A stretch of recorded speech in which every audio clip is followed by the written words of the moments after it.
আন্তর্জাতিক অপরাধ ট্রাইব্যুনাল একই সঙ্গে আগামী ২৬শে মের মধ্যে গ্রেপ্তার করে তাকে ট্রাইব্যুনালে হাজির করার নির্দেশ দেওয়া হয়। গ্রেপ্তারি পরোয়ানা জারির ২ ঘন্টার মধ্যেই র্যাব-২ এর সদস্যরা ধানমন্ডির বাসা থেকে ইউসুফকে গ্রেপ্তার করে তাদের কার্যালয়ে নিয়ে যান। সেখানে র্যাব জানায়, আদালতের নির্দেশেই তাকে গ্রেপ্তার করা হয়েছে। মানবতা বিরোধী অপরাধে অভিযুক্ত আসামি একেএম ইউসুফকে বিজ্ঞ ট্রাইব্যুনাল কর্তৃক যে গ্রেপ্তারের পরোয়ানা জারি করা হয়েছে সেই হিসাবে গ্রেপ্তার করে।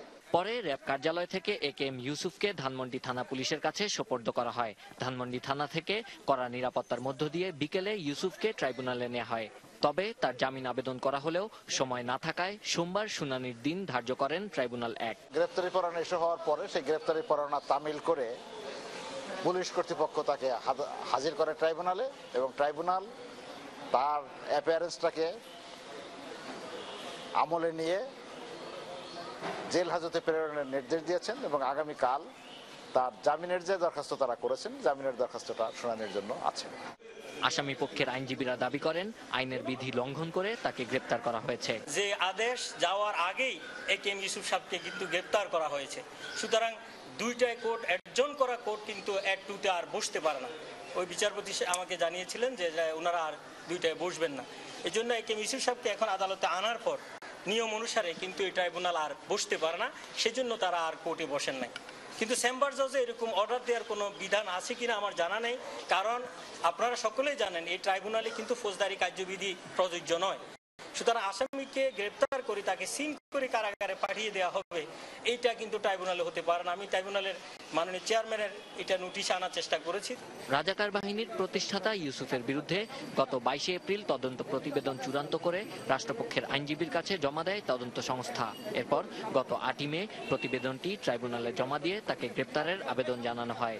বিভিন্ন এলাকা থেকে জামাতের ৯৬ জন সদস্য নিয়ে দেশে প্রথম রাজাকার বাহিনী গঠন করেছিলেন এই জামায়াত নেতা। Sabbir Ahmed, ATN news, Dhaka. আন্তর্জাতিক অপরাধ ট্রাইব্যুনাল একই সঙ্গে আগামী ২৬শে মের মধ্যে গ্রেপ্তার করে তাকে ট্রাইব্যুনালে হাজির করার নির্দেশ দেওয়া হয়। গ্রেপ্তারি পরোয়ানা জারির ২ ঘন্টার মধ্যেই র্যাব-২ এর সদস্যরা ধানমন্ডির বাসা থেকে ইউসুফকে গ্রেপ্তার করে তাদের কার্যালয়ে নিয়ে যান। সেখানে র্যাব জানায়, আদালতের নির্দেশেই তাকে গ্রেপ্তার করা হয়েছে। মানবতা বিরোধী অপরাধে অভিযুক্ত আসামি একেএম ইউসুফকে বিজ্ঞ ট্রাইব্যুনাল কর্তৃক যে গ্রেপ্তারের পরোয়ানা জারি করা হয়েছে সেই হিসাবে গ্রেপ্তার করে। পরে র্যাব কার্যালয় থেকে একেএম ইউসুফকে ধানমন্ডি থানা পুলিশের কাছে সোপর্দ করা হয়। ধানমন্ডি থানা থেকে কড়া নিরাপত্তার মধ্য দিয়ে বিকেলে ইউসুফকে ট্রাইব্যুনালে নেওয়া হয়।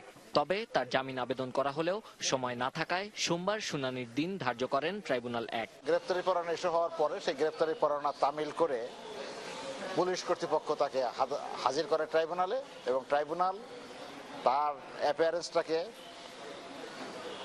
আমলে নিয়ে জেল হাজতে প্রেরণের নির্দেশ দিয়েছেন, এবং আগামীকাল তার জামিনের যে দরখাস্ত তারা করেছেন, জামিনের দরখাস্তটা শুনানির জন্য আছে। আসামি পক্ষের আইনজীবীরা দাবি করেন, আইনের বিধি লঙ্ঘন করে তাকে গ্রেপ্তার করা হয়েছে। যে আদেশ যাওয়ার আগেই একেএম ইউসুফ সাহেবকে কিন্তু গ্রেপ্তার করা হয়েছে। সুতরাং দুইটাই কোর্ট অ্যাডজন করা কোর্ট কিন্তু অ্যাড টুতে আর বসতে পারে না। ওই বিচারপতি আমাকে জানিয়েছিলেন যে ওনারা আর দুইটায় বসবেন না। এই জন্য একেএম ইউসুফ সাহেবকে এখন আদালতে আনার পর নিয়ম অনুসারে কিন্তু এই ট্রাইব্যুনাল আর বসতে পারে না, সেজন্য তারা আর কোর্টে বসেন নাই। কিন্তু চেম্বার জজে এরকম অর্ডার দেওয়ার কোনো বিধান আছে কিনা আমার জানা নেই, কারণ আপনারা সকলেই জানেন এই ট্রাইব্যুনালে কিন্তু ফৌজদারি কার্যবিধি প্রযোজ্য নয়। সুতরাং আসামিকে গ্রেপ্তার করে তাকে সিন করে কারাগারে পাঠিয়ে দেওয়া হবে, এইটা কিন্তু ট্রাইব্যুনালে হতে পারে না। আমি ট্রাইব্যুনালের মাননীয় চেয়ারম্যানের এটা নোটিশ আনার চেষ্টা করেছি। রাজাকার বাহিনীর প্রতিষ্ঠাতা ইউসুফের বিরুদ্ধে গত ২২শে এপ্রিল তদন্ত প্রতিবেদন চূড়ান্ত করে রাষ্ট্রপক্ষের আইনজীবীর কাছে জমা দেয় তদন্ত সংস্থা। এরপর গত ৮ই মে প্রতিবেদনটি ট্রাইব্যুনালে জমা দিয়ে তাকে গ্রেপ্তারের আবেদন জানানো হয়। বিভিন্ন এলাকা থেকে জামাতের ৯৬ জন সদস্য নিয়ে দেশে প্রথম রাজাকার বাহিনী গঠন করেছিলেন এই জামায়াত নেতা। Sabbir Ahmed, ATN news, Dhaka.